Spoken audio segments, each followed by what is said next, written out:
Hello, everyone. I'm Dijon, And I'm Amir. and welcome to the Mustardcast, the podcast about the art of storytelling and how it's used across different mediums. Make sure that you like, comment, and subscribe if you want to see our channel grow, and to click the notification bell so that you're notified when we post. As usual, we'll start with media we're consuming. Amir, you can go first.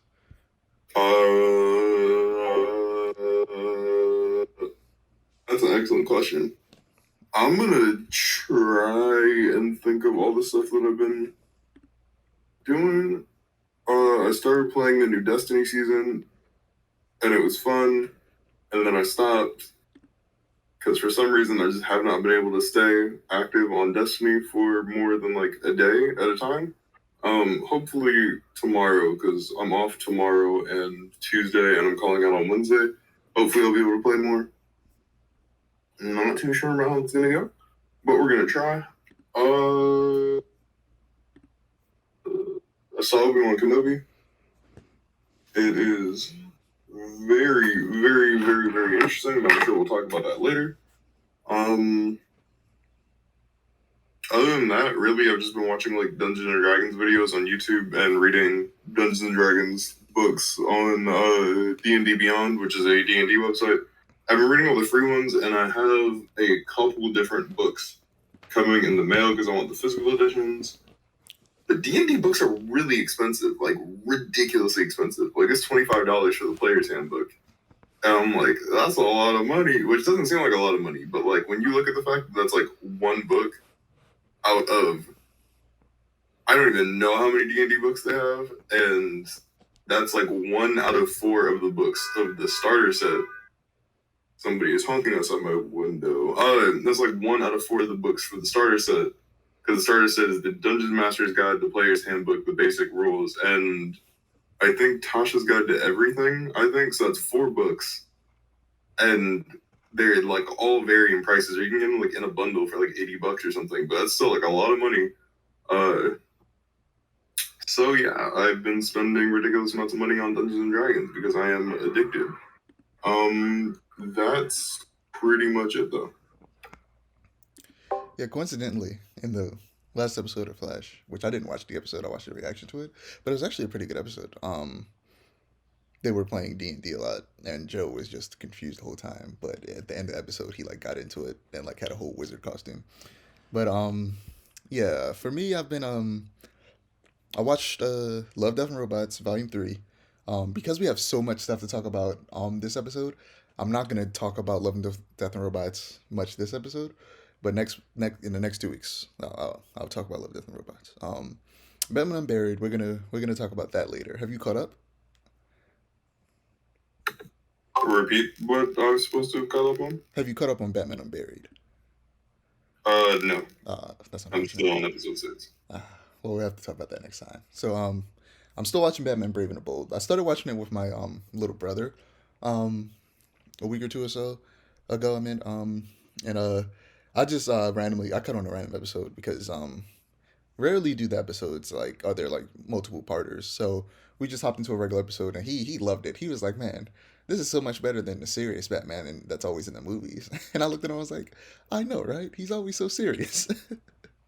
um, we also watched The Empire Strikes Back. It was his first time watching it. Of course, we all know it's a great film.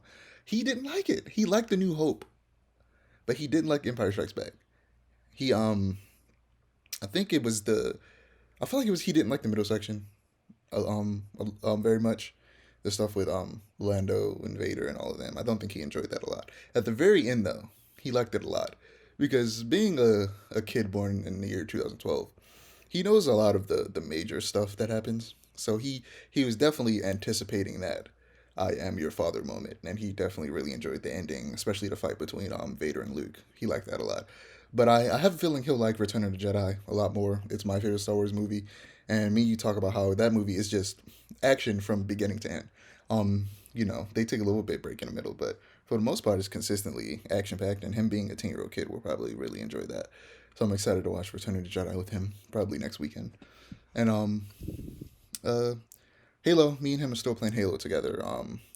We're a little over halfway through the campaign in the first game because we've only been playing it on the weekends when I would go over his house because I wouldn't have to work. So yeah, I've also been playing Sleeping Dogs. Sleeping Dogs is fantastic. So, what I didn't know, because I've never played the game to completion, is that there's this car in this game that's basically the Batmobile, and I love it. It's so cool. It gives you like an EMP blast, and it has like machine gun turrets that come out the top of it. It is the dopest car I've ever seen in my life. And I think more like GTA has a lot of goofy Batman. Literally, they have a Batmobile that's obviously not called the Batmobile in the game. And I think more GTA like games need to have like goofy vehicles like that. Kind of like Saints Row does a similar thing as well. And I think more of them should have like kind of sci-fi type vehicles in them because that just makes the game much more fun. I finally beat Death of the Outsider, the Dishonored, 2 kind of standalone expansion. We play as Billy Lurk, going after the Outsider, as the title says, and you can choose to kill or spare the Outsider in the end. I've had to do something specific to spare the Outsider, so I did not spare him because I just couldn't because the option didn't pop up because I didn't do a specific thing that needed to be done, but I didn't really care enough because I could just look up the video of what happens when you spare him. So there was no skin off my back. I'm just very interested in what they'll do with the third game because of course they'll make a third one. Or at least I hope they do because the reality of the fact is that the Dishonored games actually don't sell very well. I'm sure you know that. Me and you love Dishonored, but they don't sell very well. And I hope they make another one. And I feel like they will. But yeah, Death the Outsider was fun. But yeah, that's all I got when it comes to media. Did you know about that car in Sleeping Dogs? I have consistently played that game to completion 3 times a year for the past like 4 years. Of course, I know about the car. That car is fantastic. It is fantastic. So we're gonna go into current events. We're gonna talk about some stuff that's a little serious. So there have been several shootings across the last like 2-3 weeks since we've recorded, and there was one in Buffalo, New York, where a white man walked into a predominantly black neighborhood and murdered 10 plus people in a top supermarket. And he went live on Twitch while doing it. And as usual, the cops treated this white man with kindness and patience while arresting him, despite the fact that he just went and murdered dozens of people. This market was also located in a food apartheid, meaning that it was the only market in the area that it was literally the only market in the area. So now people are afraid to go to the only market in their area. And food apartheids, which are places where there aren't any markets at all, and there's only fast food restaurants and carry out restaurants, and basically unhealthy food options rather than a market where you can find fresh food. That's what a food apartheid is. Actually did a project about that a long time ago at the start of my graphic design career. I say a long time ago, like I didn't just graduate like 3 years ago. But anyway, yeah, it was obviously racially fueled, and he has a manifesto that was posted online about why he did it, about how he did it, talking about how he was specifically targeting this area because it was predominantly black, and he knew that, and a lot of people that were killed were all older black people because that was a big part of the community in that area. And it's just, there was also a shooting at an elementary school in Texas that took the lives of 19 children and I believe a teacher. When will the repercussions of these attacks be better gun controls and laws? And I was on Twitter and saw someone try to blame it on video games, and I was like, bruh, you know who also has video games? Japan, Europe, Canada. You know what they don't have? 300 mass shootings every year. So that's just a poor excuse that disappeared in like the 90s when the ESRB was created because of Mortal Kombat. Like that's a non-issue. But yeah, I don't really have much more to say about it than that. Do you have anything to say before we move on? Actually, fun tidbit about the history of the argument of violent video games and video games creating violence and stuff. That was actually first posed, I think, by the FBI, I want to say, after, it might not be the FBI, it was some government organization. After they found out that one of the Columbine shooters played pole position for like an hour every night. That was literally it, and they found no link between it.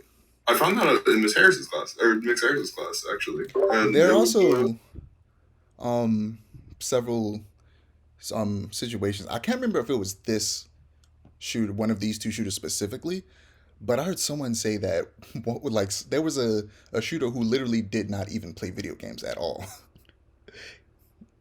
Like they didn't play video games.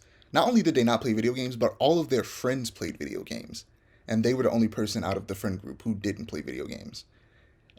So like that's what a loser. that that No, that was a very never mind. that was a little much, bro.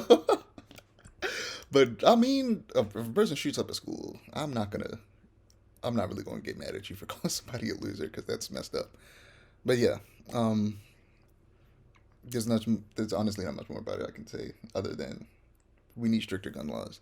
There are places like Japan that are just a perfect example of the way it should go when it comes to that. You have to go through so much to get a gun in Japan. It's ridiculous, and it should be like that everywhere. But anyway, moving on. So we're gonna talk about music, which we don't talk about music a lot on here, but we're gonna talk about Kendrick Lamar and his most recent album. I don't know if you heard any songs about it or any of the news about it, but we're also gonna talk about the TV show Atlanta as well, which I've been watching, and the season ended last week. So first, I'm gonna start with Atlanta.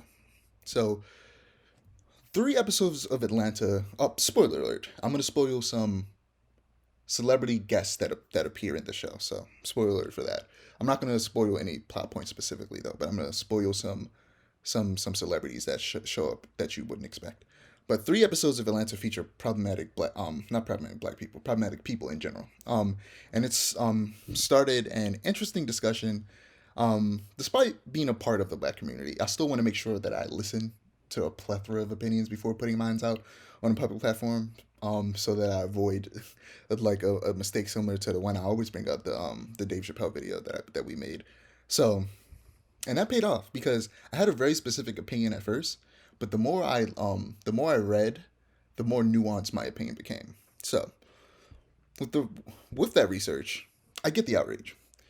It feels like Donald Glover, Childish Gambino, is making light of the harmful things that the 3 people who showed up have done, which are Chet Hanks, who's known for doing like a fake Jamaican accent because he's a white guy who is not from Jamaica, and yes, he is Tom Hanks' son.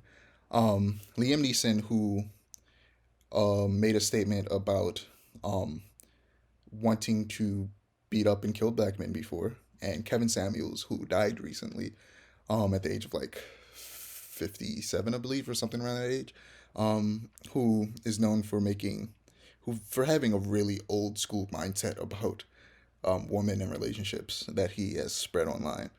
Um, but for me, it felt more like he was making fun of and clearly pointing out that it's wrong what they did. And but where I can agree with what everyone is saying is how he uses and pays the actual problematic people to perform these roles when he very easily could have just done parody. Someone on Twitter said it better than I ever could by their ad is at Raygun240. They said you can't try to represent slash bring attention to something while literally using the real thing instead of an example. It just makes you look like an asshole. And they used Kendrick bringing Kodak Black onto his album as an example. And this was like when I get into Kendrick's album. Have you heard any of it, or do you even care to listen to it? Do you like Kendrick?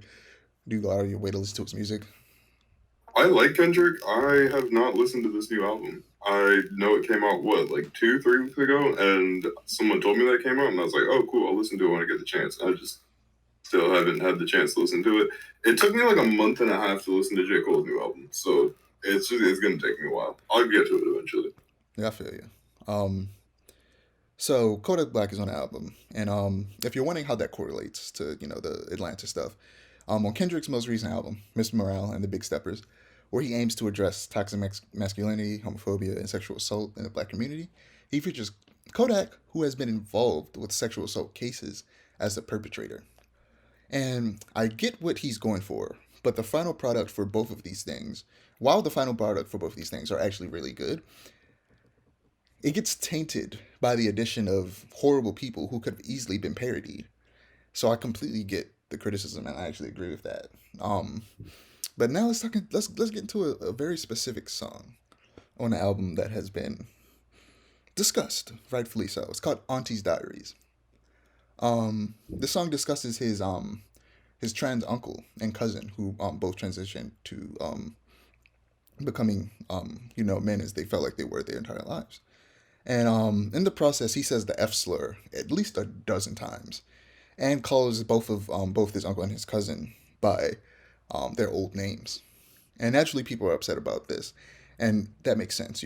Like I wouldn't want a white person who's trying to make a point about something to say the N word in their song, nor would we let them get away with it.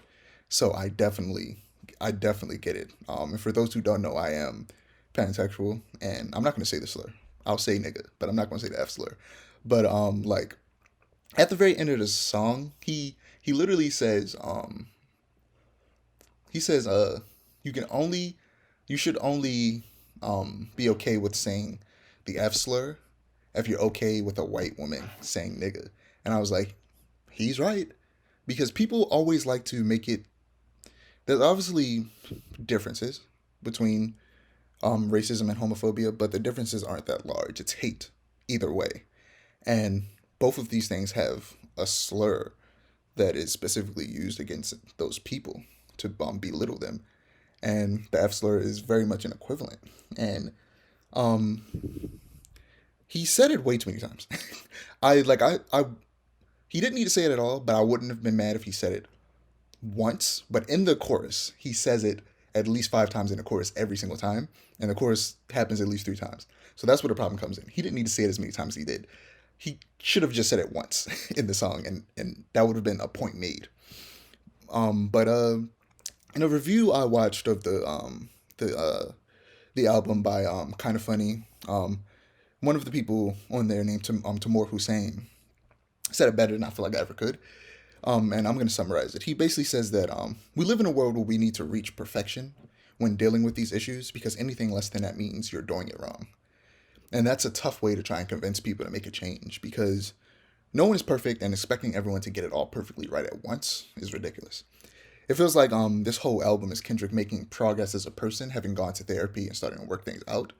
This is an album where his execution isn't perfection, but it's progress. And I can't help but be reminded of a spoiler alert for Spider-Man: No Way Home. Skip forward like a couple seconds, but when Doc Ock talks to Tobey Maguire's Peter and asks him how he's doing, he says trying to be better, and that's what this whole album feels like. It feels like Kendrick trying to be better as a person. And as much as some fanatics will shout from the roofs that he should be canceled, he won't. And but he is deserving of all the criticism that he receives, but he also deserves a chance to learn from it, learn from that criticism, learn from these mistakes. And if every time a person tries to be better and we shoot them down for it, then it'll just make people afraid to try. But that's all I have to say about it. Anything you have to say about that before we move on to animation? Actually, no, not animation, to comics. Only thing I have to say is that you didn't have to put a spoiler warning for what is a 6-month-old movie now. I don't know, man. Some people still haven't seen it. That's on them at this point. Look, it doesn't hurt to put a little warning. But I'll let it slide. okay. So Batman Unburied, episode 8, probably my favorite episode so far. I can't wait for you to hear it. It was so damn good. But moving on to comics. I read The Flash 782. The Flash finally has a Kid Flash again. Wally, main Flash, has Wallace as his Kid Flash, who he calls Ace. And it's nice to see more of their relationship because they're cousins for people who don't know. And we get bits and pieces of their past together in this kind of, this new timeline with Wallace and Wally existing at the same time. And we learn more about, like, what was their relationship like growing up together. World's Finest. Have you been reading or checking anything out about Batman and Superman World's Finest, the most recent iteration? It's for me, it's one of the best comics out right now. I'm loving it. It's so good. It's just very much a classic comic romp in the vein of like early like 40s Superman and Batman. It's really fun. I've been seeing little clips of it, but I have not read a comic book in a too long. Yeah, like it is so much that era of comics that they need to go and talk to people from the past. So Supergirl just picks up Robin and flies him to the past. That is how much early Superman comics it is.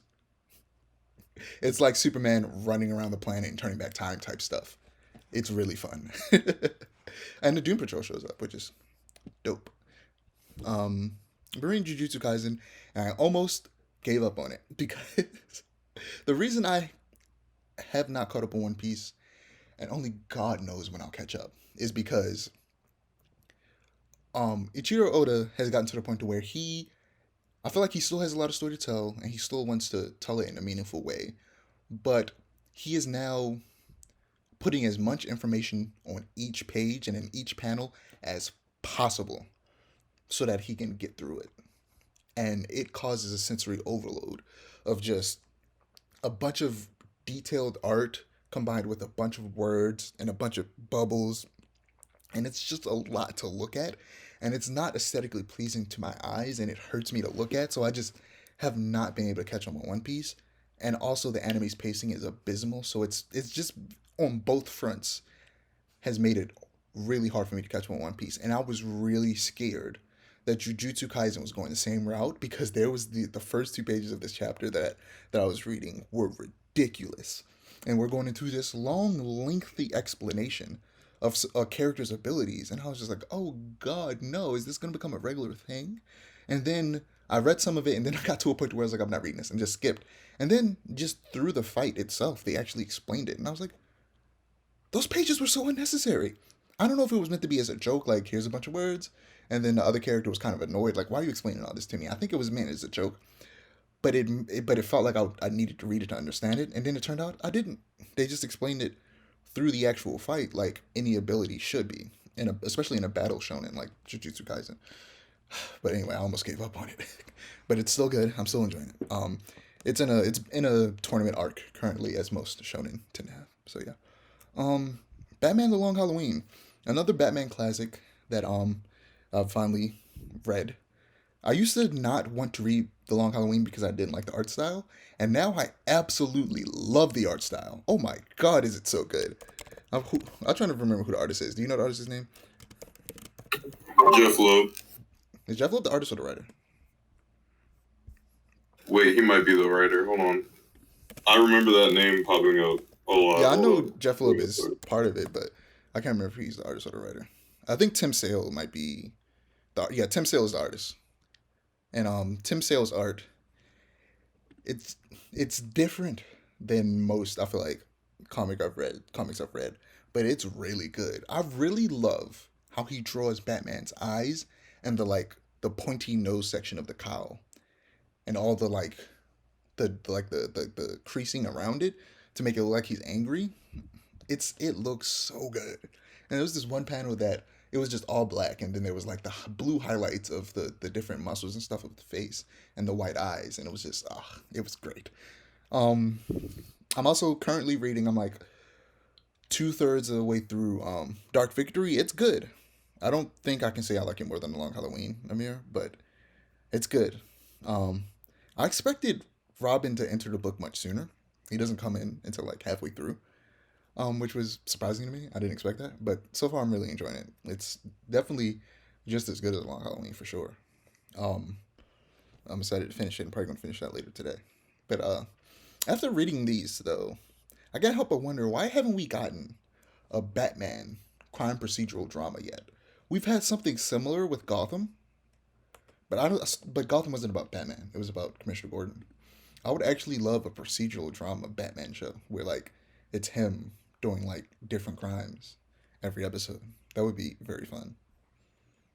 It would force them to have to try and get really creative, but it would be really fun. What do you think about that idea? I think you should watch The Batman from 2004. I'll get around to it when I finish The Brave and the Bold. because I'm just going through the Batman cartoons right now. Even though I haven't finished my rewatch of the animated series, I just had to watch Brave and the Bold. It's so good. Like, when was the last time you watched Brave and the Bold? Um, to completion, never. Yeah, Last I've time I never watched saw it to completion like either. a couple episodes in subsequent order, like a year ago. It was literally just the Black Canary episode, and I was like, I don't like this. And then I was like, let me give it a few more episodes, and I still didn't like it. Oh, it's a good show. It's real good. It feels more like a Justice League show than a Batman show, but that's perfectly fine to me. It's good. It was a show that introduced me to a lot of different characters. I think it was the first time I ever no. I was gonna say it was the first time I ever saw Plastic Man or something, but it definitely wasn't because Plastic Man was in Justice League Unlimited. When they were making a joke about Elastic Man, it was like we don't need you. We already have a stretchy guy. But You should watch Justice League Action. If you like Batman Brave and the Bold, I feel like you would really like Justice League Action. I like it a lot more than Brave and the Bold. It's one of my favorite DC shows. I don't know. Your Batman cartoon taste is questionable. But anyway, um, Okay, well, it's TV not a and film. Batman cartoon. It's a Justice League cartoon, but it's amazing. So Disney Plus is bringing back Daredevil. And hopefully it isn't 6 episodes because I'm so tired of that. I think 6 episode limit has been to the detriment of every single one of their shows. There hasn't been one show that has not been hurt by the 6 episode restriction, in my opinion. So I hope they, with Daredevil, it is like at least 10, hopefully like 12. Like I need a good, decent chunk for Daredevil. I don't want them to skimp on that. Um, how you feeling about this revival?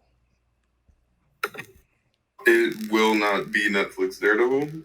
Of course, No, of for a course not. fact it will be Netflix Daredevil because they were hyping up Moon Knight to be super brutal and It like the wasn't. most brutal thing they'd ever done, and it really Like going back wasn't. and like people have been like tweeting that quote that Kevin Feige had about, oh my god, it was like this moment where he's like punching someone and we're like, oh my god, are we gonna pull back on this?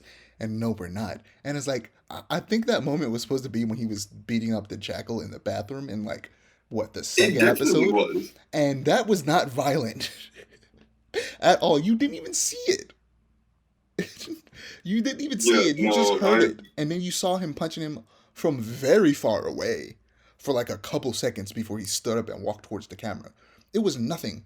That whole show was I enjoyed it, but after reading a Moon Knight comic in the middle of the season, I was like, what is this show in comparison to to the comics? This is like people make the you know what? And this is just popping in my head. I never thought about this. Maybe they did that because people kept comparing him to Batman, even though look, he's similar to Batman, obviously, but he isn't just Batman. And people understand that no matter how many assholes try to say he's basically Batman. We know he's not Batman.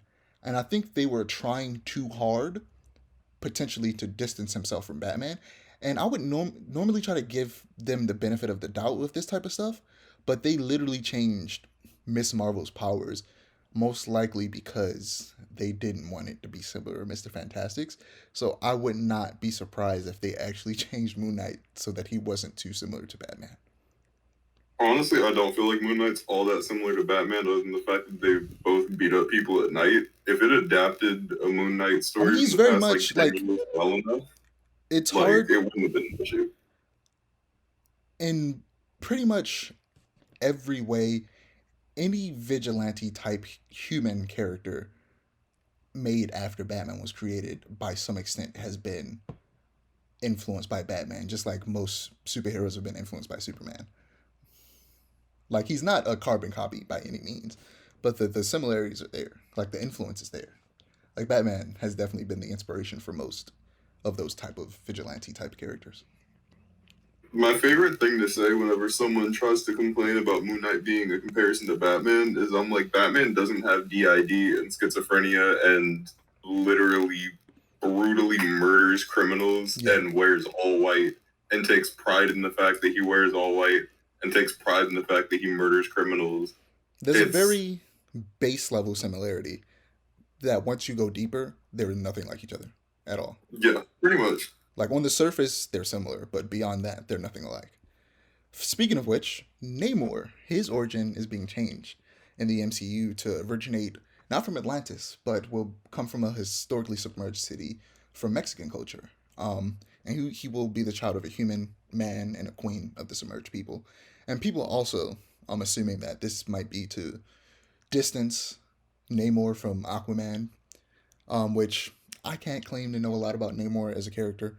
I always thought he was interesting, but I've never gone my way to read any comics with him in it.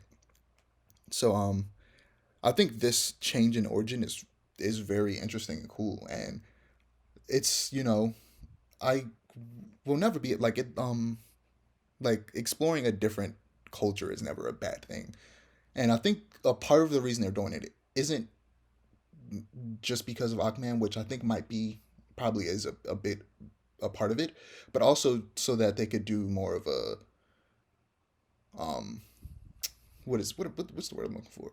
I'm just gonna say like comparison between him and Black Panther.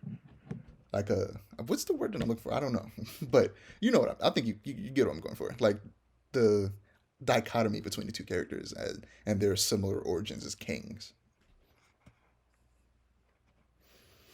So yeah, I'm interested to see what they're gonna do with Namor in the second movie, and they've all but confirmed it now. So we now know Namor is the villain, which has been rumored for a long time, or at least a character. It doesn't mean he's gonna be a villain, but he's gonna be a main character in the film. You're interested to see Namor in Black Panther? Not really. Oh wow, I had a feeling you would say He, he's literally. I'm not kidding when I say he's literally Aquaman. If Aquaman was a that. severe Yeah, asshole. from the little bit that I know, he's very similar to Aquaman. So I do think much like Moon Knight, they're doing this to distance the character from the DC counterpart, which with Namor, I'm completely fine with. So, I would say, unlike the Moon Knight thing, Namor, even after a surface level, is still very similar to oh yeah, Aquaman for in sure. a whole lot of ways. I He's wonder, just an asshole and sometimes a villain. I wonder if he'll be a mutant. We'll see. So, sticking on the Marvel train, there was a She-Hulk trailer. The show will premiere August 17th this year, 2022, and supposedly there's going to be 9 episodes, but they're going to be 30 minutes each. So, uh, in this trailer, the Hulk, Bruce Banner, looks amazing, but She-Hulk, in her She-Hulk form, Jennifer Walters, she looks rough. And I think that reason is because they've obviously had a Hulk model for a very long time, and they've refined it to perfection. Where She Hulk is still a character that they're working on. Not that that's much of an excuse when it comes to a billion-dollar company who should have more than enough resources to give their to not only pay their VFX artists and CGI artists, but also to give them enough time to actually finish the and polish the model before giving us a trailer, which is weird. Like they have the money. It's very much just a case of them being cheap. But you know. But how do you feel about the show overall? Are you interested? I'm very much interested. I'm excited for this show. I'm actually really excited for it. I don't really read much She-Hulk in the comics. I'm not really a big She-Hulk fan, but it looks funny and it looks Yeah, different, and that's what I'm more interested in. Like, it yeah. looks more like an action comedy than anything else, I'm and always that's what interested. excites me about it. I'm always interested in Marvel, the MCU specifically, doing different things because they've gotten real samey, and I don't like that. It's a part of the reason why I like Eternal so much. Like when I first watched it, I was like, man, this movie's so good. Since then, I've reevaluated my top what are they like 28 movies now? My list, and it's moved further down the list. It's still I think it's at the bottom of the top 10, but it's no longer like five where it was before. But I still like it, and I like how different it was, and I want more things to be different. What's something else that this dang. I feel like there was another Marvel thing recently that I saw that looked like it was gonna be really different. I can't remember what it was. But anyway, I like the way this looks. I have a feeling the CGI will get much better and will look better by the time the show actually comes out, but they don't really have an excuse to not have her look good in this trailer in terms of the quality of CGI because they got a lot of money. Um, but let's talk about the design, not the quality. But the design of She-Hulk, she, I, I don't think she's buff enough. And a lot of people are saying they're probably going to do the thing where she like works out and gets buffer, and I'm like, that's cool. I'm fine with that. But I don't know, man. I feel like she should have from jump been much more buff. Like I feel like, and it's very much a product of like a bit of the male gaze in the sense of making her look more like a tall green supermodel rather than a Hulk, which uh, I'm gonna I'm gonna be a little honest here, but I'm very much into muscular women, and there's plenty of ways to make buff women look very sexy. And in the comics, she has been drawn extremely buff before and still looked very attractive. So if that's a thing that they feel like they have to juggle, stop. All you have to do is be on the internet for 5 seconds, and you will see that there is nobody out there who's going to be turned off because she's buff. Internet, 5 seconds, you'll see a lot of people raving over buff women. So I don't know. I feel like they could have made her buffer. She just looks like a tall model. I'll put some images up of pictures I've seen of her from the comics and some art that some very talented artists online have done to just illustrate how much buff she could be. But I hope they're going a route that she'll get buffer, and I have no doubt that she will get buffer throughout her appearances. But I wonder if we'll actually see her get buffer in this show in this first season. I mean, any opinions on that before we move on to Thor: Love and Thunder? Not really. I gotta say that I do really like super strong characters that are pretty skinny. Like I'm not saying that She-Hulk should be skinny or muscular one way or another, but that does remind me of the fact that I love characters who are like super skinny but are like Superman levels of strength, like Invincible. Throughout like the first like half of the series, Mark was he had muscle, like he definitely had muscle definition, but he wasn't like big, and he was still like blowing up. Well, I'm not gonna spoil anything, but he was still like super strong. Like he's still capable of like lifting buildings over his head like they're nothing and stuff like that. And I like characters like that. I feel like there should be more characters like that because it's always really cool to see someone like super skinny, but they can like bench the entire planet. I like that. Have you seen the Omni-Man versus Homelander death battle?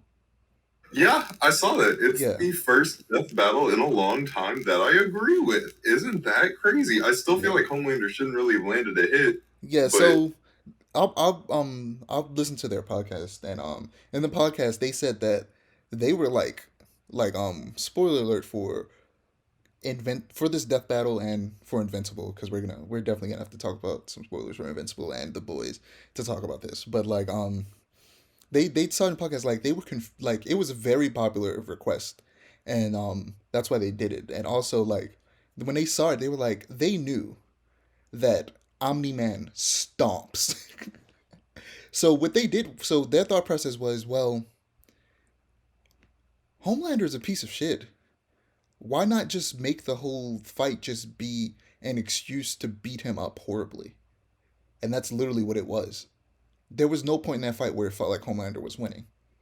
He was getting his ass beat the whole time, as it should have been. Which in reality, they have to make it entertaining. But in reality, he could have just ripped his heart out and fed it to him immediately.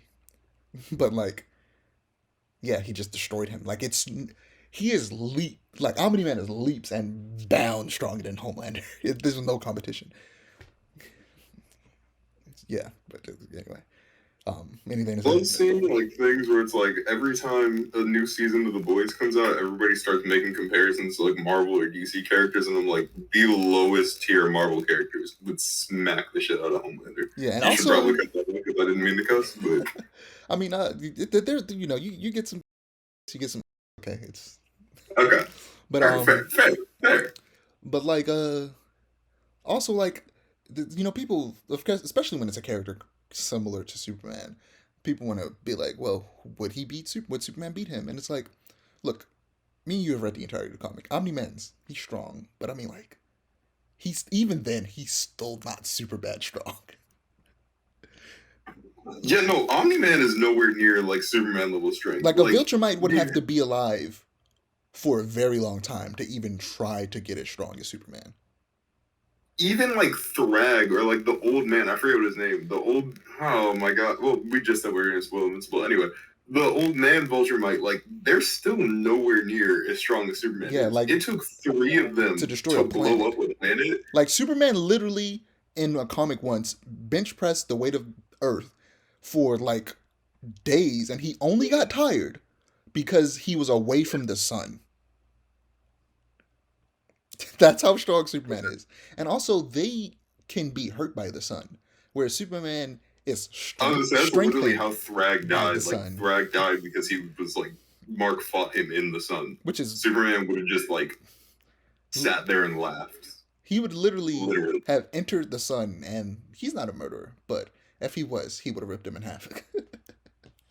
Let him fight Ultraman. That'd be a fun little fight. Ultraman would still murder them very easily, but Yeah. that's a more murderous version of Superman. But let's. Oh yeah, because when you said Ultraman, I was like, at first I was thinking about that like that Japanese character, the one that can like grow really Yeah, tall. I know exactly That's what that's you're who talking I, that's who I thought you were talking about at first, and I was like, who? But no, you were talking about the Crime Syndicate Ultraman. about. Yeah, Crime I Syndicate. was very Crime Syndicate. confused.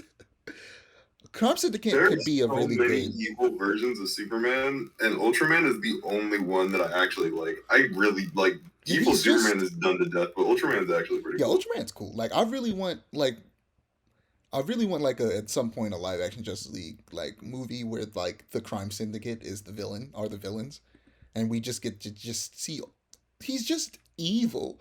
He's he's literally the complete opposite of Superman. Where Superman is like truth, justice, and the American way, and just he's hope. Ultraman is the complete opposite. He is very much like Homelander and Omni-Man combined. Just much more powerful because Ultraman is actually as strong as Yeah, mainline comic he actually Superman. is Superman. And didn't he like huff kryptonite?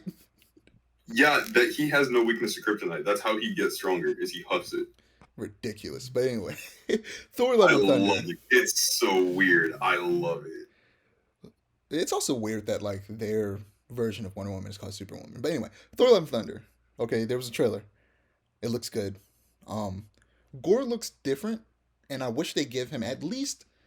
Even though I don't care about the nose, I feel like they at least should have given him like the head tails, the tendrils.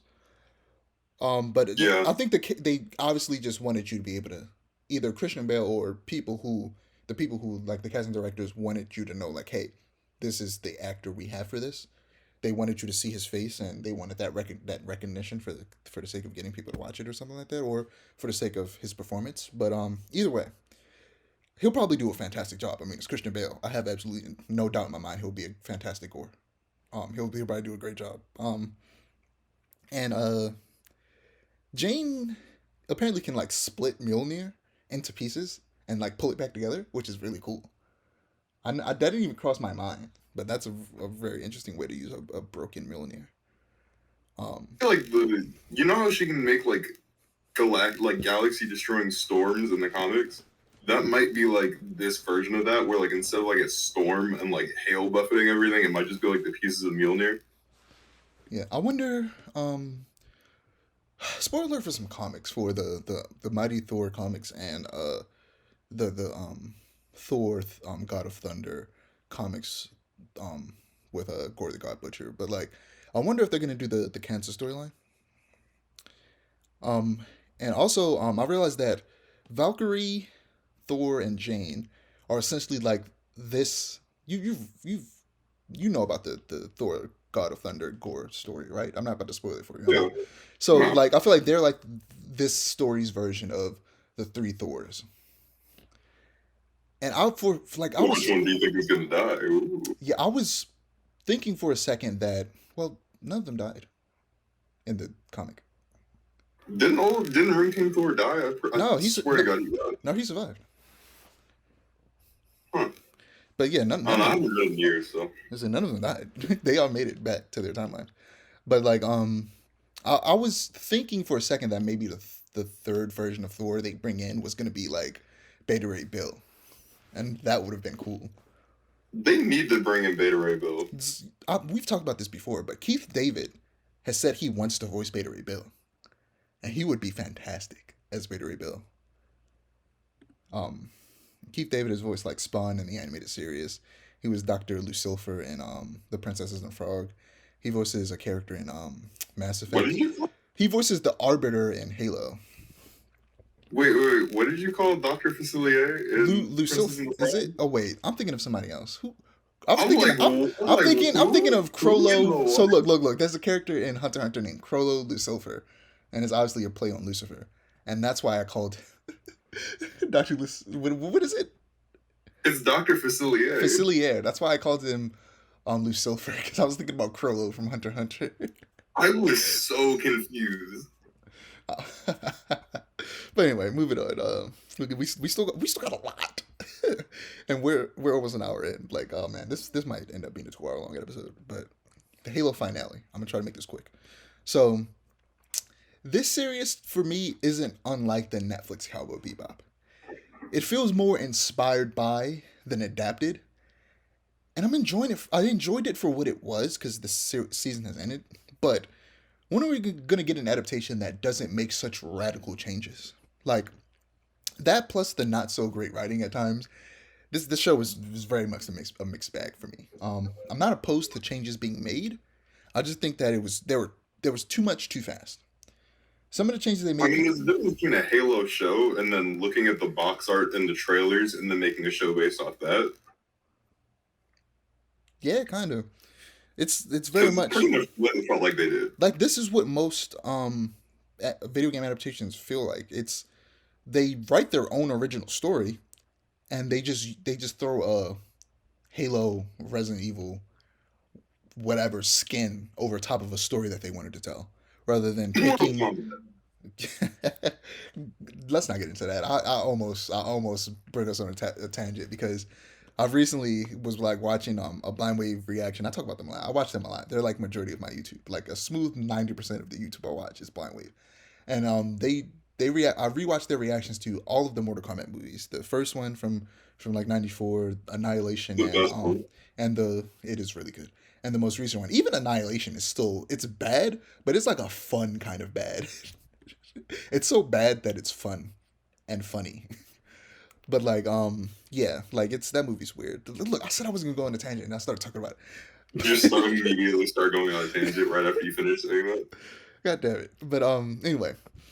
They also made Halsey, I feel like, too much of a villain way too fast. Like she's supposed to be like a character that just wants the best for humanity. And she now feels like she wants to make all humans robots, which is weird. I'm not feeling it. But also the Covenant never felt like that big of a threat because the engagements with them were so few and far in between. It just you never really felt like the Covenant were a problem, and that's a problem in the show where the Covenant are the main villains. I've last episode I talked about and at length about how I think they should have approached telling this story in a much better way. So if you want to hear that, go back and check that out. There's also a clip on the channel that's just that section of that episode that you can check out. That's called "Why the Halo Show Sucks." But yeah, overall, it's probably like a 2.5 out of 5. We'll see if I watch the next season. We'll see. Okay, Amir, we're at the Star Wars section. Okay, so before we get into the big stuff, first we're gonna talk about something Kathleen Kennedy said about what she learned from Solo, and what she said was that along the Oh my lines god, of this was so she said stupid. that Oh my god, this was so stupid. she said that getting a new actor to replace any of the OG characters is near impossible. And that is ridiculous because He was literally the best part of the movie. both Eldon and Donald Glover were the best parts of that movie. I honestly really like And Solo. that's a good movie too. It's my Yeah, I like second Solo. favorite Star Wars movie. I like And they're Solo. the best parts. I saw Solo twice. Granted, the second time I saw it in theaters, I fell asleep, but that was because I was tired. That's not because the movie was bad. But like, and I went to see it with friends, so it was okay. But wait, I'm trying to think if you were there with me that day. You might have been. I wasn't. Of the, I don't I've know. only seen it in theaters once. I went to see it with a couple people, but yeah, I like that movie, and I think that I really want them to make a live action, if not animated, a live action show that uses these characters like Han and Lando and Luke and Leia and have didn't at some point um Carrie Fisher's daughter play her in one of the movies or something? Like maybe she was like She her did the double. mocap for her. She was like the base mocap for Rogue One. Yes. If she like I don't know how good of an actor she is, but if she's good, I feel like she should play her mom like in live action. She And was also in the sequels in a couple of scenes as one of the Resistance members. like if she can act and she can pull off that like a good Leia, I feel like she should play Leia and like they could get someone for Luke. Like a lot of people are saying like Sebastian just Sebastian Stan. Stan.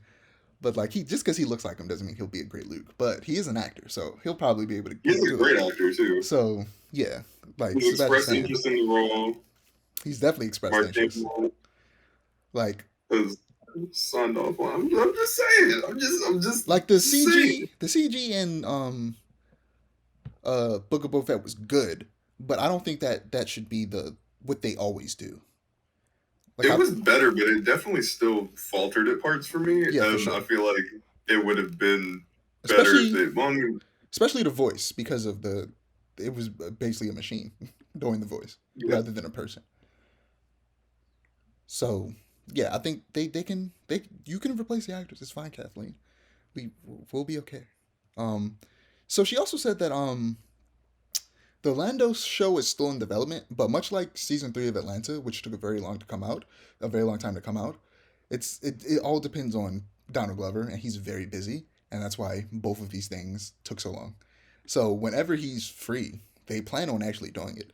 And you talk about how I feel like they might do it like Billy D. Williams will be like telling a story about something he did in the past, so that way he's also in the show, and then in the stories that he's telling and he's like narrating over it, um, Donald Glover is playing Lando. I think that would be a cool way to do it. So from Solo is not Solo. Lando is supposed to be hit up by Jason Simeon, a gay black man and creator of Dear White People, which is a show. So I'm interested to see a show about Lando. I like Lando. I want more Lando in my life. So now we're going to talk about some stuff that was announced at Star Wars Celebration. And we'll get to the video games last, because that's the last segment. So, Tales of the Jedi, which technically should have been an animation, but whatever, is an animated anthology series of short stories featuring Jedi from the prequel era. It will be using a Clone Wars art style, and there will be episodes about a young Dooku, Qui-Gon, and a young Ahsoka and her mother. But half of the episodes, there are 6 episodes, 3 of the episodes will be focused on Ahsoka, and people are rightfully upset. I don't really care because the more Ahsoka for me, the better. But I also get it because she's literally getting her own show, and she's also appearing in a lot of things. So I feel like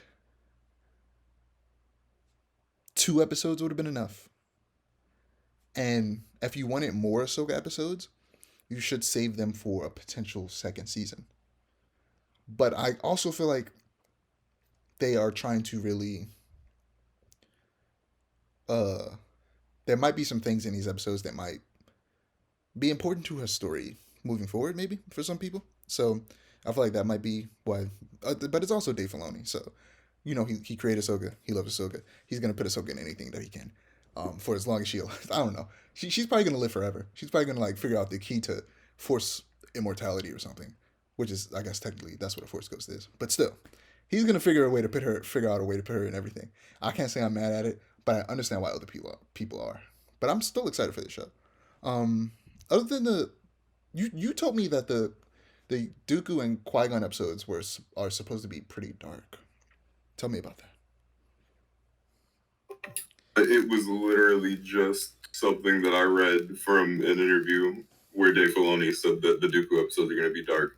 Because I'm not at Star Wars Celebration, unfortunately. Maybe next year, depending on how I save my money.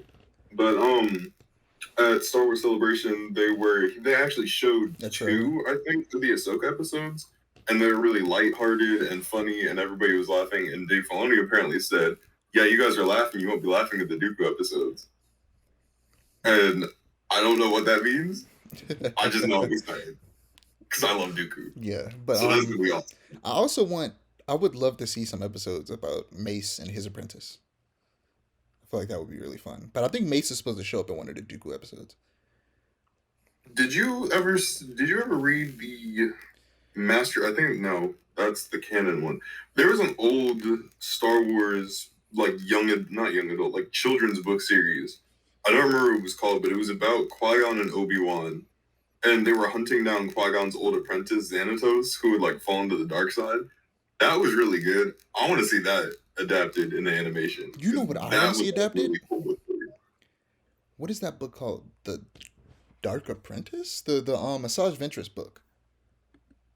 Dark Disciple? No, that's not Dark Disciple. It's not Dark Disciple. It's like something Apprentice. I'm thinking of something else when I said Dark Disciple. Yeah, you are. I know what you're talking. I know. Yeah, it is called Dark Apprentice. I would wait. No, I'm not. That's a different novel series. It's something like that. But like, I would love to see like, was it villain something Ross? What's his name? Something Voss. Quinlan Voss. Quinlan Voss. He. Villain Voss. It is called Dark Disciple. So. Oh, so I was right. Yeah, you were right. So yeah, I mean he's a Jedi, and he's a big part of that story. You can find an excuse for him to be a part of that. Honestly, they should just rename it and just make it a Star Wars anthology series as a whole. I would just love to see a Star Wars anthology series, especially in that art style. But I really want the Dark Disciple novel. I want to see that adapted into an animated like film or short series, miniseries. It was supposed to be one of the Clone Wars arcs. Yeah, I wouldn't be surprised if eventually they animate it because I like Asajj as a character, and I love stories that involve characters that I love. Some of my favorite Star Wars characters is why Ahsoka is my favorite Star Wars character. Are the characters that are in between light and dark, like they see the benefits of both, or they just don't want to be involved with one or the other. They just want to be able to use their force powers in peace. Like, I like those type of characters. But yeah, I'm interested in this show. There was a trailer for Andor, which will be releasing August 31st with 12 episodes, and there will be a second season that is also 12 episodes. So I'm interested. It's about spies and espionage. I love me some spies and espionage. That sounds really fun. So I did not care about this series in the slightest until I watched a podcast by, once again, Blind Wave. They started a new podcast, a Star Wars podcast, because two of their members are some other than you, Amir, are two of the biggest Star Wars fans I've ever seen in my life. Like they, No, that's a big statement. like one of them has been in was it the Schmodown and done like he was like in a why am I forgetting what those type of things are called? I hate when this happens every episode. I forget what something's called, but like a competition about Star Wars knowledge, and he got pretty far. And Trivia like, yeah. competition? He said what? What you say? Trivia competition? Trivia. There you go. See, look, this is why you're here, okay? To remind me of things that I forget. Oh man, I feel like an old man. I'm only 21. But yeah, he's been in Star Wars trivia competitions. They know a lot, and they love Star Wars. And they mentioned Andor, and they were talking about what it could potentially be like, and that got me interested. And then I finally watched the trailer because the trailer had already come out by the time I was watching their podcast. They hadn't watched it yet though, and the trailer looks good. And just like how we talked about She-Hulk looking different, Andor looks very different from any Star Wars thing we've ever gotten, other than Rogue One, of course. It's of all the Star Wars things that we've gotten, it's of course the most similar to Rogue One, of which Andor was in. And I haven't seen Rogue One in a minute, so before the show comes out, I'll have to make sure I rewatch Rogue One, seeing as I have like half a year before it comes out. So like, I'm very interested in this show, in this Star Wars show, because Star Wars it's a galaxy far, far away. It's you can make anything. Far away. You can make anything in that world, literally anything, and to be restricted to just action and adventure is ridiculous. Like I want some horror stories in Star Wars. I want like a aliens type story in Star Wars. I think that would be fun. Like we need different stuff, and this is a big step I feel like in that direction of them doing different things other than action adventure. Are you excited? Actually, I was just talking to my friend Kenny about this because Kenny's also a really big Star Wars fan. I was just talking to him about the fact that I feel like they should adapt the Dark Troopers book. Did you ever read Dark Troopers? I was telling you that I want a Dark Trooper show real bad. They should really adapt that, because that I don't really find zombies very scary, so it feels weird to call it horror, but it is like horror related, I guess, in a sense. And they should definitely do that, especially because it has Han and Chewie in it, Yeah, I and just it they would be could do a really lot. cool to see them. Especially a Star Wars zombie story would be real fun. But how you feel about Andor? I at first did not care in the slightest because I didn't like Rogue One all that much. No. I literally 2/3 of the movie puts me to sleep. I could not care less about that or any of the characters, but the trailer actually looks really good. So So me and you were I'd on the be lying same. if I said it. Me and you were on the same train. We didn't care. Then we saw the trailer and we were like, "Oh, it looks interesting." Yeah, no, pretty much. Like I did not care at all, and now I do. Yeah, I'm interested to see just different parts of the Star Wars world, especially different part of the rebellion, where they're doing more morally gray things to get the job done than we usually see them do. So on to the big one, Kenobi. The first two episodes were released on Disney Plus, and bro, when I got the news when I was on Twitter that said they were gonna be posting them 2 hours early because I don't force myself to stay up to 3 o'clock to watch things anymore. I just watch them when I wake up in the morning. But this one, I was like, I'm staying up to watch this one. I got to. I'm not gonna do it for any of the other episodes, but I was gonna do it for those episodes. And then when they said that they were gonna be posted 3 hours earlier, boy, man, I was so happy. I was like, I'm not gonna have to stay up all night. I can just watch them at 12 and then go right to sleep. And I watched one episode and went to sleep. And then I watched the next one in the morning. It was magical. I think that every Disney Plus series should come out at 9 o'clock, Pacific Standard Time. Therefore, 12 o'clock Eastern Standard Time. I think they should do that permanently. I think we should petition Disney Plus to release things at midnight on the East Coast and 9 o'clock on the West Coast for the rest of their existence. Because it sucks when you want to stay up to watch it. And it's like, but it's 3 o'clock, so I'm going to sleep, and I just have to avoid spoilers. And just like watch it immediately when I wake up. But I might have to go to work in the morning. It's a lot. It's a lot to deal with. Just let me watch it when it releases at midnight. But yeah, we both saw it. It was really good. Do you know what makes this so just obviously the just Obi-Wan and Ewan McGregor playing Obi-Wan is very nostalgic. Especially since when we were kids, the main three movies that were around and talked about a lot were the prequels. And there's a lot of nostalgia there. But this also feels like I feel like it has in terms of looks in a lot of ways, Obi-Wan Kenobi feels like it has the biggest production value of all of the Star Wars shows so far, and it feels more like a movie than the rest of them, than Mandalorian or Book of Boba Fett, and it also feels like it's because it is basically a direct sequel to the prequels, and all of that just creates just as much excitement as I would have for a new trilogy of films, and it the first two episodes for me so far lived up to the hype I had for it. How about you? We're gonna start spoiler free, by the way. I certainly have some complaints, but overall I enjoyed them. Yeah, I had a lot of fun. So we're just gonna jump straight into spoilers because there's only so much we can say without spoiling it, other than just saying we like it a lot and then trying to dance around things. So yeah, spoiler alert right now. Spoiler alert. So what problems did you have? Let's start there and then talk about the good.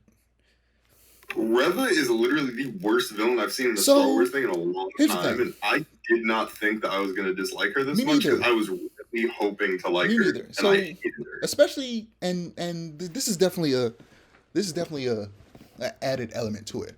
Whenever there's a black person, as a black person, I want to root for them. You know what I mean? Especially a black person getting an opportunity to play a character in a Star Wars franchise. Of course, I want to root for them. Especially because a lot of like the negative comments that I was seeing Exactly. before Kenobi came out was just about her being a black woman. Like, oh, I can't Exactly. wait for her to be the best villain and for me to defend her. Exactly. And And then sometimes it's like there are cases where even when there's something that isn't like, look, I love Black Panther. It's a good movie. It's not the best movie, But because it's a black centric movie, we definitely like hype it up to the max, which is fair. And even though, in my opinion and yours, she's not a great character, people are still and rightfully so hyping her up so that to try and offset all of the negative things that are going to come down on top of this actress just by being a black person in Star Wars, being a woman in Star Wars, and then on top of all of that, she isn't a very great character. It's gonna suck, and unfortunately, it's gonna happen because people on the internet just they're horrible, and I understand why people want to like defend her, no matter how bad of a character she is so far. But she's not a great character right now. Maybe she'll get better. Oh my god, she's so bad. Like it hurts me to talk shit about it, but like I don't know. Honestly, I think her acting isn't very good. Her acting, I'm so glad you said that. Her acting is really not great. I don't think her acting's very good. I get what they're going with the way she acts in terms of being very brash and braven, but also, am I tripping or does it feel out of character for the Grand Inquisitor to let her get away with all of that? It's like it's extremely out of character. She did a lot. He would have killed her. Yeah, like he's not Vader. I feel like but he would have like imprisoned her or something. Like she wouldn't be just running around. He would have did something. Like there's no way he would just like he also just. I feel like they wrote the Grand Inquisitor to just be purposely stupid. Like he told her to stop. Like in the second episode when he told her to stop and let him handle things, he just left her there. Yeah, he turned around and walked away. He just walked away. I'm like, you're literally standing in the middle of something that you told her not to do, and she not only did it, she went above and beyond, spent her own money, and concocted an entire plan to keep doing it. So you think you're going to tell her not to do it, turn her and walk away, she's going to stand there? Like 100% she's going to die before this series is over. Oh, I really. And she's probably going to get. She's either going to get killed by the Grand Inquisitor because there's no way he's dead, or Vader. Like she's going to, or maybe Obi-Wan. Either way, she's going to die. She's been marked for death. Like I just want to make this clear. Nothing against the actress. Yeah, no, nothing against the actress. It's I don't know. Like it's a combination of. I don't think this is her. I don't think she's delivering a great performance. I'm sorry, ma'am, but you just aren't delivering a great performance. And also, just that's about it. I think her character could have been much more interesting. Also, I don't know, so kind of the writing for her character is a bit weird. Also, admittedly, I feel like everything else is really good, but she's the also the Grand Inquisitor. I feel like her and the Grand Inquisitor are being written really weird. But anyway. Yeah, Grand Inquisitor really is like this massive threat that we see in Rebels, but he's just like in this show he's not. He feels like he's a punk. It's exactly what he is. I don't know what changed in between the 5 years between Kenobi and Rebels, but like I don't know, like something needs to happen because here's the thing. That sucks. That doesn't even make any sense because I've read the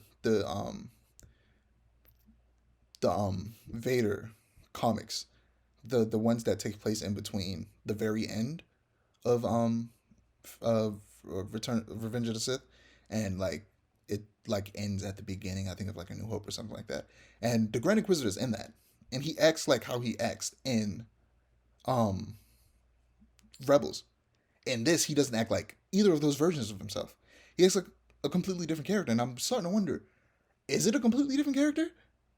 Is this a different person? Does he have like a body double?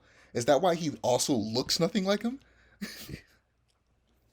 Actually, that's a very interesting theory. I don't necessarily think that's going to be the case, but that's the most believable thing that I was like.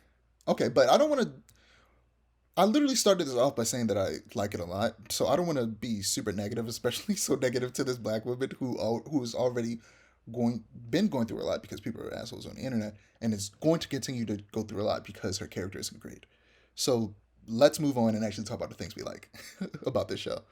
So John Williams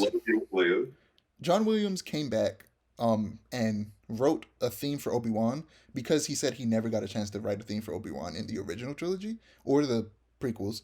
So he wanted to write Obi-Wan a theme. So he actually wrote and composed the theme for Obi-Wan in this series.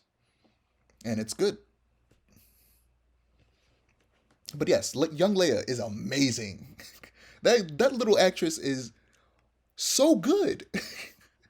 Yeah, She's when I saw like child actors, I was like, oh wait, can't wait to roll my eyes at this one. Very surprised. she is Proven so good. incredibly wrong. I cannot believe how great she is. And I don't know why, but I just wasn't expecting to see Leia. Like I when they, wasn't either. I didn't look at any of the leaks. Not because I didn't like want to be spoiled or anything. I genuinely just didn't know they were out there. I've been very busy recently. But apparently it was leaked that it would be about Obi-Wan helping her, and I was not aware of that.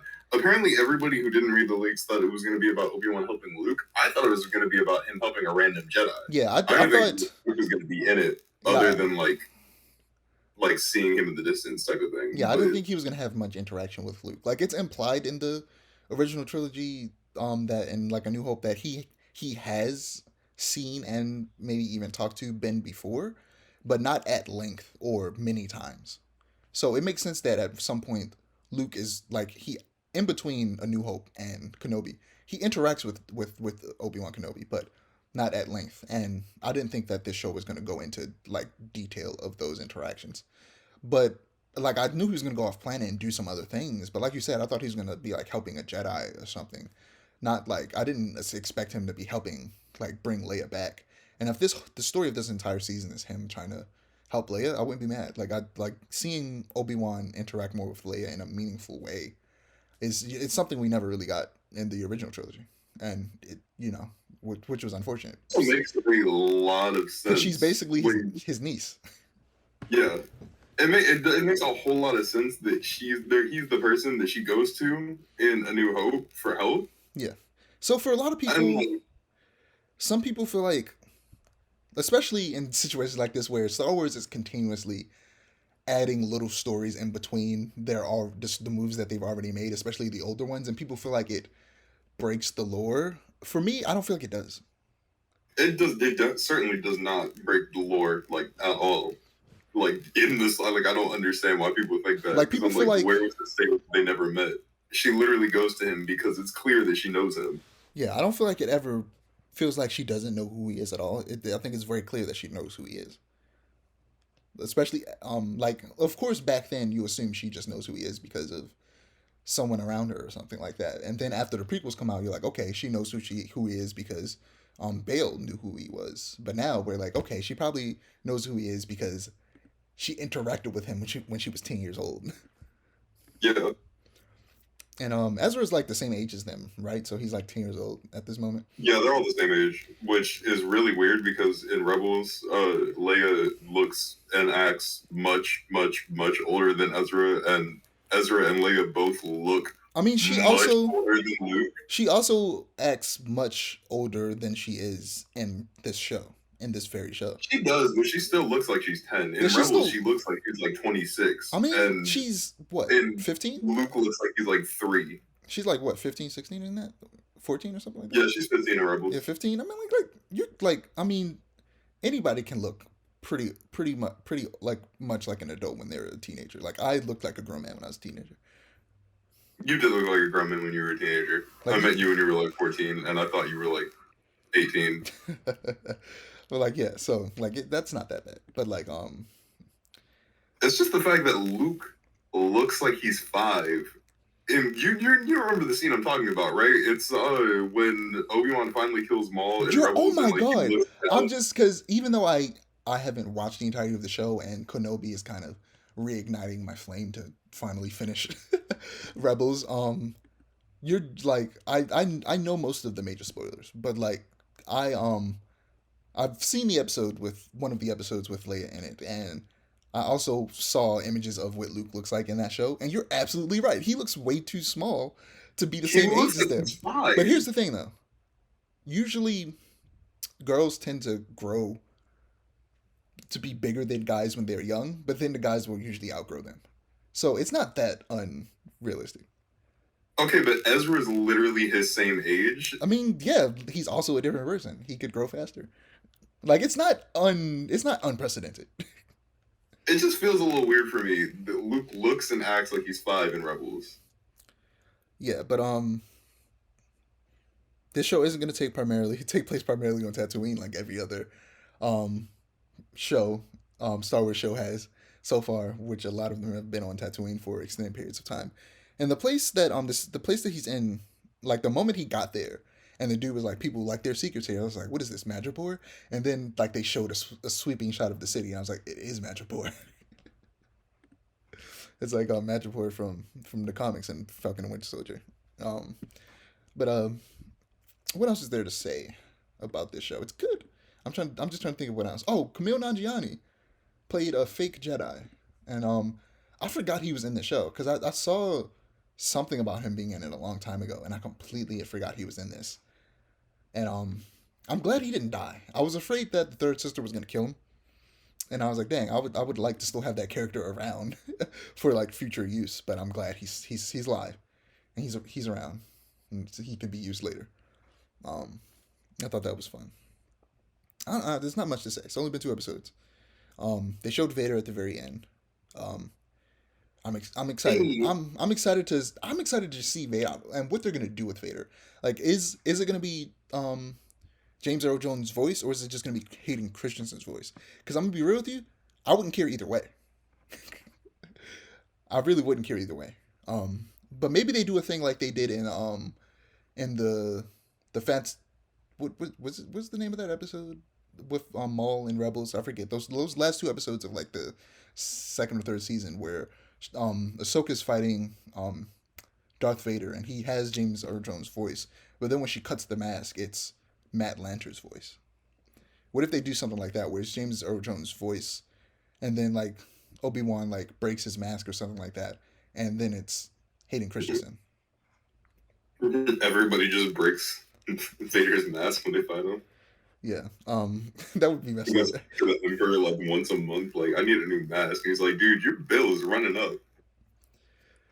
But yeah, dang, that was something else that was in my head that I forgot. Oh, Hayden Christensen talking about how he wants to play more Vader, and that immediately brings to the question like most of Vader's story in between all of the movies are already those stories have already been told in the comics. So if they do make a Vader show, I feel like it would just be an adaptation of the comics, and I wouldn't be mad at that at all. Like, but also, and this has been the thing with Disney, the people who originally wrote and drew those comics should be compensated if that happens. If you're just gonna take their story and put it on a big screen and not give them some type of check for that, would be really messed up. So I hope, Well, they're known to do that. huh? I said they're known to do that. Yeah, they're known to do that. So if they decide to make a Vader show and basically follow the comics while adding maybe a little bit extra details in between, um, I would hope that they compensate those people. But that problem aside, I would love to see it. I would like to see it. It would be real fun to just have Hayden Christensen play Vader for like a whole series that would maybe span multiple seasons. And a lot of people, there are people out there who love Star Wars, but aren't in the reading comics or novels. So this would also be cool for those people who would rather see that story played out on screen rather than read it. So how do you feel about that possibility? If it does happen, I don't want Dave Filoni touching it. That is all I will say. Why Because not? Dave Because Filoni Ahsoka's gonna show up somewhere. absolutely everything. He retcons everything. And honestly, For sure. I I know also isn't dead, but at this point, with everything that he's retconned before, would it surprise me all that much if he retconned Grand Inquisitor's death? A little bit, but it makes sense because there has not been one thing outside of Star Wars media that he has not, in some way, shape, or form, tried to retcon. like This he's man retconned everything. look. I love him. Okay, but he doesn't need to have his hand in absolutely everything. If he touches it, 3 things are going to happen. He's going to have Ahsoka, he's going to have a main character that is not the main character, and he's going to retcon something. But also, like, I really, Like, it also wouldn't make sense for Ahsoka to be in it, like, at all, because she does not know. She doesn't meet him. She doesn't know that he's Vader until what happens in Rebels. So, It would make sense, but he's gonna. You already know he's gonna find but I some don't sort of way think to I don't bring. think if they make a Vader show, he's gonna be involved to the point to where he can make that, where he could do that. So, I have faith in them not letting that happen. Like, say what you want about Kathleen Kennedy, I don't think she would let that happen. But I don't think Kathleen Kennedy is as bad as most I people don't make her either. out to be. I think people A lot of complaints people have with Kathleen Kennedy have nothing to do with her. nothing at all. Like, granted, she is part of the problem as to why the sequel trilogy was not as connected as it should have been. Like, she should have told someone, "Hey, these are three interconnected movies. Maybe they should have a through line. Maybe there should be someone making sure that all three of these things are connected." Because she's basically in a similar position that Kevin Feige is in the MCU. I feel like she should have made sure somebody was set in place. If, like, someone else was there to make sure that all of these movies were properly connected and that there was an arc that was planned for all three of the movies. I get that criticism, but she isn't the sole problem for every bad thing that's ever happened in Star Wars. There are She's not she's not the only hands-on. person she's not the only person working to make these things, okay? She's not the sole problem. She doesn't work hands-on with a lot of this stuff. She's very hands-off. She oversees everything, but a lot of the problems that people have to do with the people directly working Exactly. on the stuff.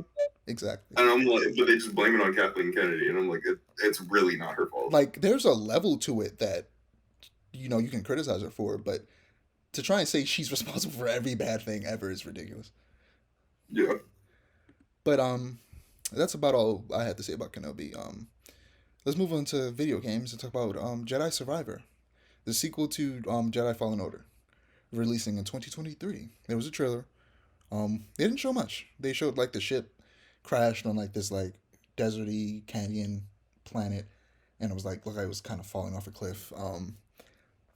They showed this dude that's like a senator who's in the same race that the Grand Inquisitor is, and they showed a person in a tank, in a Bacta tank, in this, like, overgrown area that makes it look like they've been in that Bacta tank in stasis for a very long time. And then they show another person with a red lightsaber, who people say looked like someone from the Old Republic, whose name I can't remember, but I think it's Revan. But whichever person showed up in that Old Republic remake trailer, they say it looks like him. And That would in fact be Revan. so yeah, I'm very interested in what they're doing. Naturally, when I see that, I go, "Is it Star Killer?" Because I just want Star Killer. I just want Star Killer. And when it comes to the story of the Force Unleashed games, this is around the time period that they happen. So maybe it is Star Killer. Maybe they're adapting the Force Unleashed into the canon somehow. I can only hope. I also was playing with the idea of, what if the next trilogy of films, the main villain was Star Killer, and he's just as powerful as he is in the games. I feel like that would be really cool. And he has some of those really interesting enemies that you have to fight in the Force Unleashed games, specifically the Force Unleashed 2, like the invisible dudes with the claws and the giant spider robot. Like, he has those as, like, part of his army. I feel like that would be interesting. But anyway, about this game, what do you have to say about it? Not much other than the fact that it's not Revan. I would be incredibly surprised if it was Revan, because Revan has been dead for thousands of years to this point. It also doesn't really make sense for him to just show up in this. That would be very weird. I could see it being a Force vision though. That'd be pretty interesting. Yeah, people have been saying that it could be like some type of vision, because we had a lot of those in the first game. But I don't really see how it looks like Revan, other than the fact that he's a hooded figure, but like everybody in Star Wars wears cloaks. Yeah, So like, people are saying, like, the chess piece kind of looks like something Revan wore. I don't know. I haven't played Old Republic. I don't know a lot about Revan. I'm just echoing what people have said. yeah, no, I've seen people saying that. I don't necessarily agree with it, but That's just me. Something that I find very, very, very, very interesting about this is that it takes place during the same time that Kenobi is taking place, because it takes place Yeah, 5 years it does. after Jedi Fallen Order, which takes place 5 years after Revenge of the Sith, Will and Kenobi? Kenobi takes place Will 10 Kenobi? years after Revenge of the Sith. So it would be interesting. Yeah, it would be interesting that they met. It I would be don't interesting. necessarily know that I want them to meet, but it would be interesting. I don't see. It wouldn't hurt anything. It wouldn't hurt, I'm really but interested to see where they're you know, going with the story of this game franchise because, like, where's he gonna end up? Because here's the thing: people always like to complain about like other Jedi other than Yoda and Obi-Wan surviving, but the math makes sense, right? Like for a couple, maybe less than 100 Jedi to survive the extermination of like the 10,000 Jedi Knights that we know existed, that makes sense. Like it's not unfounded. That's also like what 1% of them. Like it doesn't not make sense that more than just Obi-Wan and Yoda survived. It's just a matter of where do those Jedi ultimately end up, and there's also the thing of well, it does is it's also kind of like well, did they help with the rebellion? How did they help with the rebellion? They're gonna probably eventually show us that because maybe there were other fronts of the rebellion that certain people were working on that we never saw, like in Rebels, which I haven't finished. So I know some major spoilers, but that doesn't mean spoil it for me because there might be some things I forgot. you should really finish Rebels. I That's should. all I'm saying. I should. It's just that here's the thing about Rebels. Everything about that show is everything I love about it. It has some of my favorite elements in any type of show. It has an ensemble cast with a roster of a bunch of other characters that pop in every now and again.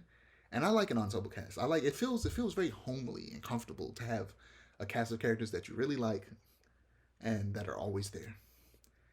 But for some reason, it reminds me of the first couple seasons of Clone Wars, but it is more consistently that way. It's consistently more kiddish a lot of the time in tone in some episodes,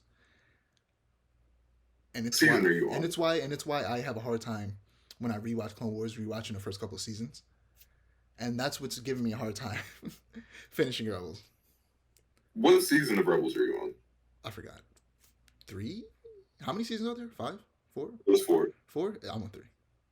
I'm like halfway Okay. through. I'll finish Because it. three, where it really starts to teeter off and become like much darker and more serious. But yeah, I'll finish it eventually.